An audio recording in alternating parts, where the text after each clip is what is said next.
की आज अनेक शेतकऱ्यांच्या मनामध्ये या तणनाशक वापरण्याबद्दल शंका कुशंका आहेत.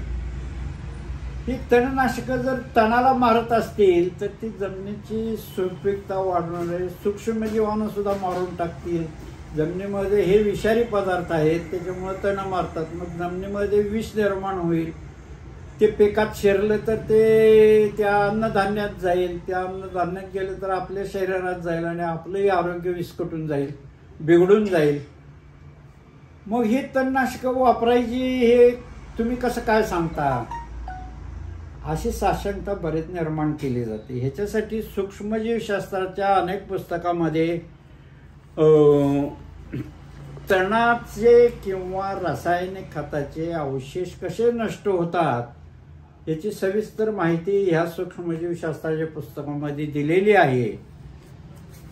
ह्याच्यावर असं नाव आहे की बायोडिग्रेडेशन ऑफ पेस्टिसाइड म्हणून. हा सूक्ष्मजीवांच्याकडून जमिनीचं शुद्धीकरण होतं. जागेला जर सेंद्रिय पदार्थ कुजवले तर कुजण्याच्या क्रियेतून अनेक रसायनं निर्माण होतात आणि त्या रसायनं निर्माण झालेल्यांचा ज्यावेळेला तणनाशकाच्या किंवा कीटकनाशकाच्या वेगवेगळ्या रसायनांच्या अवशेषाशी संबंधित होतो त्यावेळेला काही वेगळेच पदार्थ निर्माण होऊन हे अवशेष पूर्णपणे नष्ट केले जातात. आता आणखी एक उदाहरण मी देतो. ते असं आहे की एक जमिनीच्या भागाचं तुम्ही तणनाशक तण मारून टाका आणि दुसऱ्या जमिनीच्या भागामध्ये तुम्ही हातानं निंदणी करा आणि ती मुळासकट उपटून टाकून द्या, तिथंच टाकून द्या. आता तिथे टाकून गेल्यानंतर पाऊस पडला तर ह्या दोन्ही तणांना ओलावं लागेल आणि त्या ठिकाणी कुजण्याची क्रिया चालू करणारे सूक्ष्मजीव ते तण खातील पहिल्यांदा.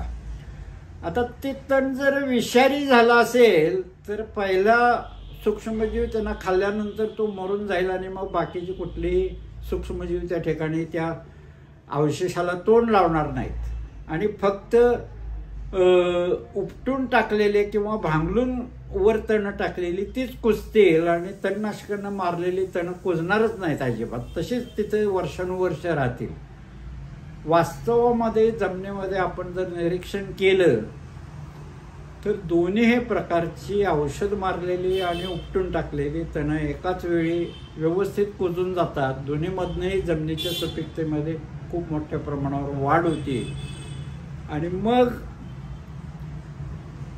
तणनाशक वापरल्यामुळं काहीही जमिनीवर वाईट परिणाम होत नाही असं आपण म्हणताना मी फक्त एक गोष्ट आपल्याला सांगतो की एका बाजूला तडजोड म्हणून आपल्याला हे विषारी पदार्थ स्वीकारावे लागणार आहेत, पण फक्त तडजोड म्हणून स्वीकारायचे नाहीत. एका बाजूला विषारी पदार्थही वापरायचे आणि दुसऱ्या बाजूला हे विष विघटन होऊन संपून जाण्याची प्रक्रिया ही जमिनीत चालू ठेवायची आणि हे तणाचे किंवा कुठल्याही रसायनाचे विशेष भाग नष्ट करून ठेवणारी प्रक्रिया चालू केली तर जमिनीला, पिकाला, विषारीपणाला किंवा आपल्या आरोग्याला कुठलाही धोका नाही. आता ह्याच्या पुढची एक गोष्ट मी सांगतो ती अशी आहे की माझ्या आयुष्यामध्ये पिकाचं उत्पादन कमी झाल्यानंतर मी जे तणनाशकाचा वापर करून जमिनीमध्ये सेंद्रिय कर्ब वाढवला त्यावेळेला जमिनी माझ्या सुपीक झाल्या, मला उत्पादन समाधानकारक मिळायला लागलं आणि माझी आर्थिक संकट या तणनाशकानेच दूर केलं. आज बाजारमध्ये तणनाशकं आहेत म्हणून शेती चालू आहे. मनुष्यबळ टंचाई हा शेतीतला सगळ्यात ज्वलंत प्रश्न आहे आणि तो मिटवण्याचं काम बऱ्याच प्रमाणामध्ये शेतीत तणनाशकं करत असतात. तेव्हा तणनाशकाला घाबरायचं काही कारण नाही.